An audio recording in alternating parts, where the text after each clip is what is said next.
பேசுறதுக்கு ஒன்றும் இல்லை. பேசுறதுக்கு என்ன இருக்கு? பேசுறதுக்கு ஒன்றும் இல்லையா? வாழ் போயாச்சு. நீண்ட காலம் அவரோட பயணிச்சிருக்கீங்க, நெருங்கிய நண்பர். இங்கே என்ன பேட்டியாக்காங்க நீங்கள்? எந்த வீடு இது? பேட்டி காண்கிற வீடா? இரங்கல் கூட்டம். அவருடைய ஆத்மா சாந்தி அடைய இறைவனை நான் மகமாக பிரார்த்திக்கிறேன் என்பது உங்கள் அனைவருக்கும் நன்றாக தெரியும். எவ்வளோ தூரம் உங்களோடு மட்டும் இல்லை, உங்களோடு மட்டும் இருக்கிற உறவு தான் அவரோடையும் எனக்கு. ரெண்டும் வேற வேற இல்லை. இந்த நாட்டையும் இந்த நாட்டு மக்களையும் கலைஞர்களையும் நேசிப்பது தான் என்னுடைய பிறப்பு. அதை தவிர வேற ஒன்றும் இல்லை. அவருடைய ஆத்மா சாந்தி அடைய எல்லாம் வல்ல இறைவனையும் வேண்டுகிறேன். நன்றி, வணக்கம். நிறைய பேசணும்.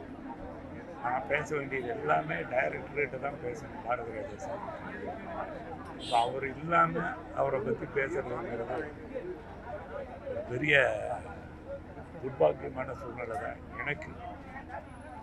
நாங்கள் சினிமாவை தேடி வரும்போது ஒரு இரும்பு கோட்டையாக இருந்தது. ஒரு பெரியார் எப்படி தமிழ் சமுதாயத்தில் உடைச்செறிஞ்சு வந்தாங்க, அந்த மாதிரி பாரதி ராஜா சினிமாவில் வந்து யார் வேணாலும் டைரக்டர் ஆகலாம், யார் வேணாலும் நடிக்கலாம் அப்படிங்கிற ஒரு முதலாக நாங்கள் டைரக்டராக வர்றதுக்கு முன்னால் அவங்கள மட்டும்தான் ஒரு பெரிய டைரக்டராக நினச்சது பாரதி ராஜா மட்டும்தான். நான்லாம் அவர்கிட்ட என்னுடைய நண்பர் பாக்யராஜ் அவர் கூட ஒர்க் பண்ணார்.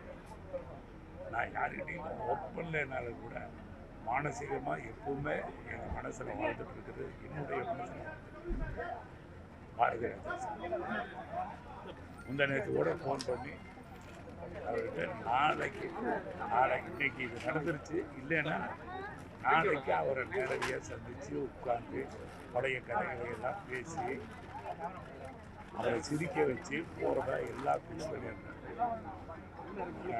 என்னுடைய துரதிர்ஷ்டம் அவரை கடைசி நேரத்தில் பார்க்க முடியாது. அவருடைய இது வந்து தமிழ் சமூகத்துக்கு, தமிழ் சினிமாவுக்கு ஒரு பெரிய